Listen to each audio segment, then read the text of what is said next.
everyone, this is your boss mom VA and I create videos about work from home tips, freelancing lifestyle, and home-based business tips. So if you're interested with this kinds of topic, just keep on watching.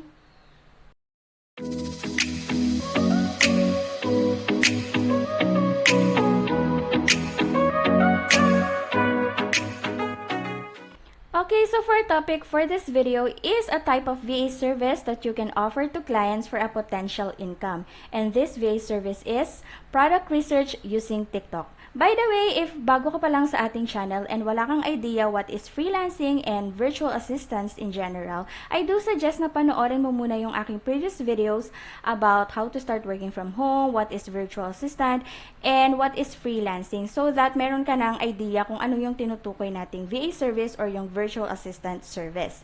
So, if meron ka ng idea, then let's proceed with this video. Okay, let us define first what is product research. So, product research is the process of determining whether your idea for a new product or service might be successful and how best to develop and sell that product. This process begins by investigating the market to see if similar products exist. So, sa product research, it's basically a research task, but the main focus is to find a winning product or a potential product na pwedeng ibenta sa online shop or online store. Particularly sa e-commerce, of course. And ang gagawin mo bilang isang product researcher VA is to make sure na makalista ka ng mga items or yung mga potential products na ibebenta ng client mo sa kanyang website o sa kanyang web store. For this VA service, who is your target client? So, the first one is e-commerce store owner or sila yung mga may online shop or online store. Next is yung mga entrepreneurs na into dropshipping business. Ang gamit nilang platform na kadalasan is Shopify, Amazon, or eBay. If you don't know what is dropshipping, so yung dropshipping is basically yung client meron siyang online shop or online store, right?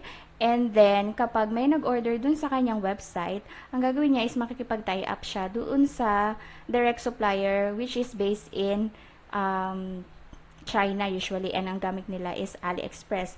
Then, kapag may umorder dun sa kanyang website, is o-orderin niya sa supplier yung items na yun, and then yung supplier mismo ang magpapadala dun sa end customer. Basically, walang inventory or sariling stocks yung client, and dinadropship lang niya yung items doon sa main supplier or sa direct supplier na kausap niya na based in China. So, yun yung concept ng dropshipping. What you need to get started for this VA service. Number 1 is good internet connection. Number 2 is working laptop or PC. Next is TikTok account and TikTok Creative Center account. Later on, ipapakita ko sa inyo what is TikTok Creative Center. And then, optional lang yung smartphone kung gusto mo siyang gawin sa phone mo. Pero I do suggest na since product research ito or more of the research works, mas maganda na gumamit ka ng computer dahil kailangan mo mag-copy-paste ng mga links and mga information. So, kailangan meron kang laptop or PC. Skills required for this task: good research skills. Next is good English skills in writing. This task naman is non-voice, so you don't need to worry about perfect English ka ba. But at least you have a good grammar naman. Next is data entry or copy-paste skills. Next is familiar with software or system, Excel or Google Sheets. So, kadalasan sa task na to, ang ginagamit is Google Sheets. But merong mga client, depende sa kanila, merong mga client na meron silang system or software na ginagamit and bibigyan kanila ng access doon or logins. Next is familiar with TikTok platform. Next is familiar with e-commerce or dropshipping. So, binanggit ko na kanina yung concept ng dropshipping. And next is good analytical skills. Since you are trying to find a winning product or a potential product na ibibenta ng client mo sa kanyang web store, you need to have this good analytical skills. Now, let's talk about the advantage of this VA service. First is that you can do this part-time or freelance. So, pwedeng 1 to 2 hours per day, 4 hours per day, or basta less than 8 hours per day. Maraming mga clients ang naghahanap ng mga product researcher na part-time lang. Next is flexible schedule. Pwede siyang flexible schedule. Next is good earning potential. Since you are earning in dollars, ang kagandahan yan is, of course, kung i-charge mo yung client ng per hour, maganda yung earning ng gantong klase ng VA service. Next is that you can do multiple clients or multiple projects. Ang kagandahan ng freelancing is that pwede kang kumuha ng maraming clients for as long as kaya mong i-manage yung time mo, then that is totally fine.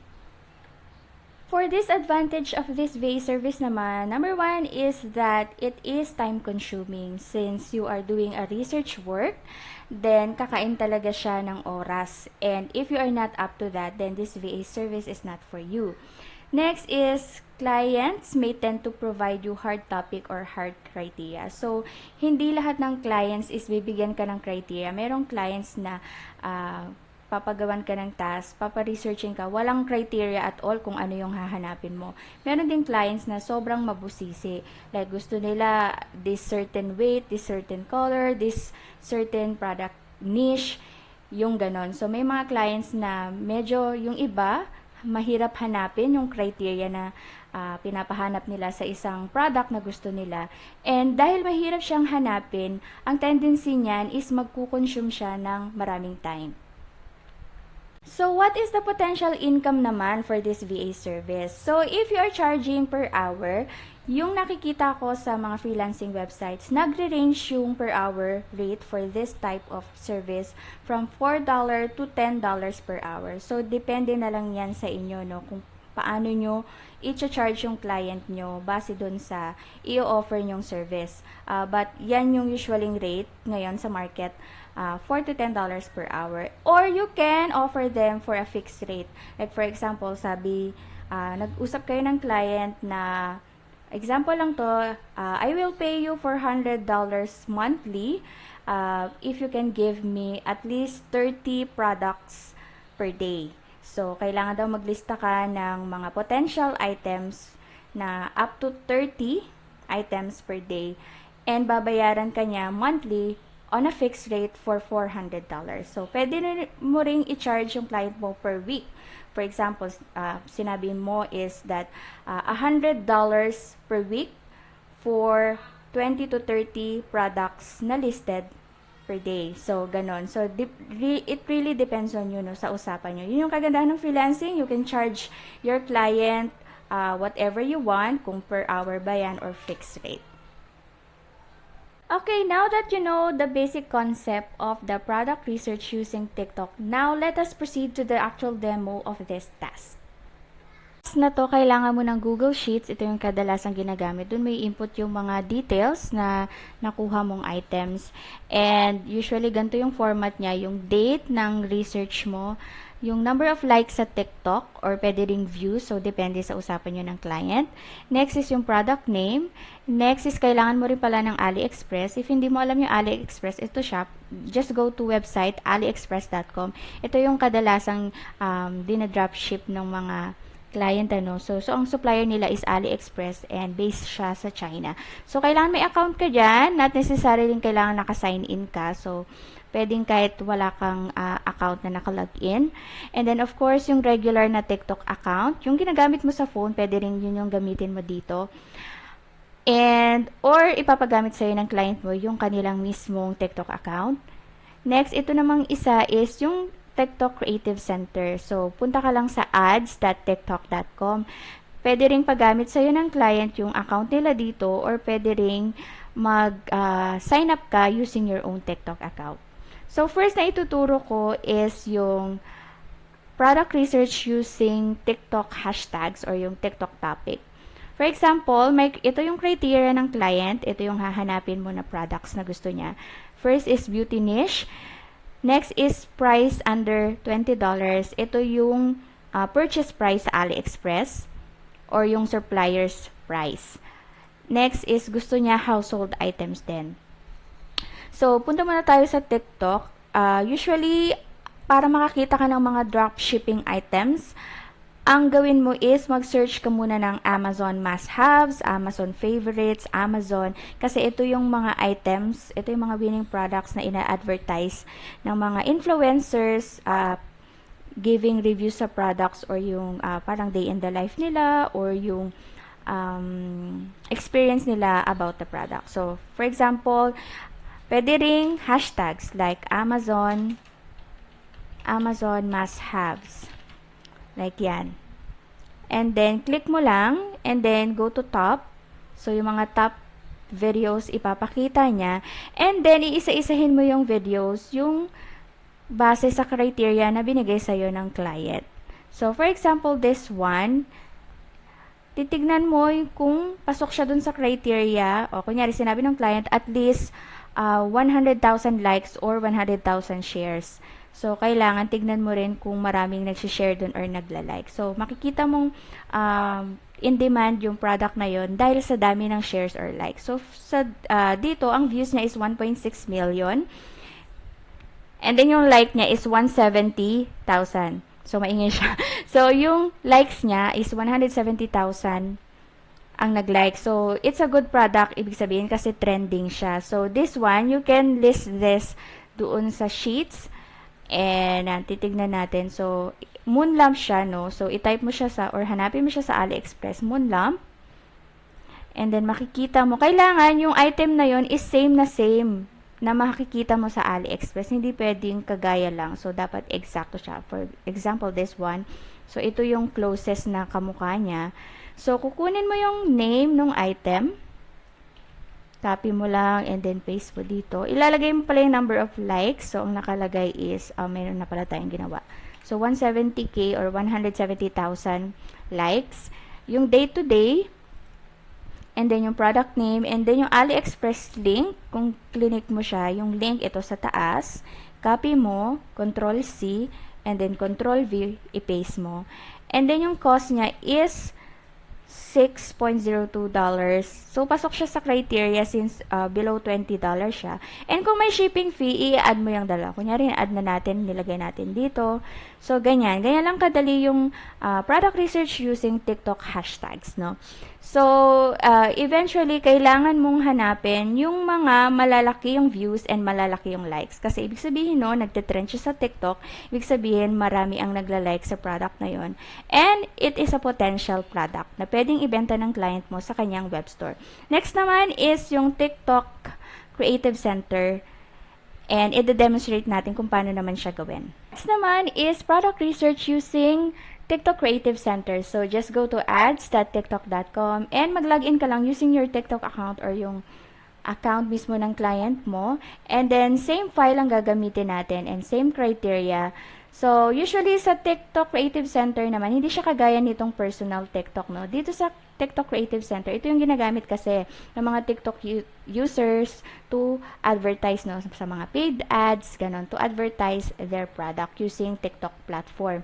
And dito, madidetermine natin, or ma-filter out natin yung mga nag-hit na product sa online. So, makikita mo dito sa top ads. So, click mo yung top ads. And then, dito naman is region, yung country. So, kunyari, ang sabi ng client mo is, hanapan mo ako ng items from United States or Canada or Australia. So, depende sa client mo. And then, dito naman is yung product type or product niche. So, sa criteria natin, it's beauty and then household product. So, i-click mo lang yan. And then, dito naman, ito yung campaign objective na tinatawag. Usually, ang ginagamit is conversions or reach. So, conversions kasi, if-filter out niya yung mga ads na malaki yung conversion, no? So, yung maraming nagkiklik na convert siya into sales. So, mafi-filter out natin. So, sabi din ng client, at least yung ad na yon is may 500 likes. So, maghahanap tayo ngayon ng items na may 500 likes and for dropshipping siya. Okay, maghanap tayo dito ngayon. For example,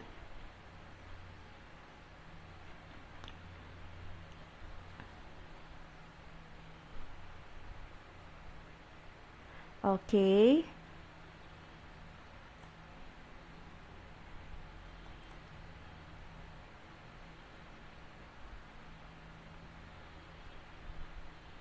Okay, for example, this one. So, meron siyang 10.2K likes. So, this one is a good product. Pasok siya sa criteria. And then, this one is parang octopus na toy. So, hanapin mo siya sa AliExpress. Octopus plush. Ayan. So, ito siya. So, pasok siya sa price. Since it's $6.99 plus shipping, i-add mo rin yan. Then, ilagay mo yung product name here. And then, yung likes, number of likes niya is 10,000 or 10K. And then, yung AliExpress link, i-copy-paste mo rin. Here, and then, yung price na purchase price. Yan. So, ganun lang laging gagawin mo. So, hanapin mo lang yung mga items na pasok dun sa criteria. And for this one is hindi lahat is pasok sa criteria. So, kailangan mo talaga ng good analytical skills dito. I-analyze mo talagang maigi kung ano lang yung mga items na pwede mong ilista na pasok dun sa criteria ng client mo. So, yun yung kagandahan nitong Creative Center is that ibibigay lang talaga niya yung mga ads or yung mga items na malaki yung reach or conversion. Pwede mo na siyang i-filter out using this one, reach, engagement, or 6-second views rate. So, depende sa client mo kung ano yung gusto niyang filter na ipagamit sa'yo. That's it for today's video. Thanks for watching, guys. Please subscribe to this channel and hit the notification bell para lagi kang notified pag meron tayong bagong video. Like and share this video. Meron tayong Facebook page. You can follow me there, Boss Mom VA. And meron din akong TikTok account na Boss Mom VA. So that's it. Thanks again and see you again soon.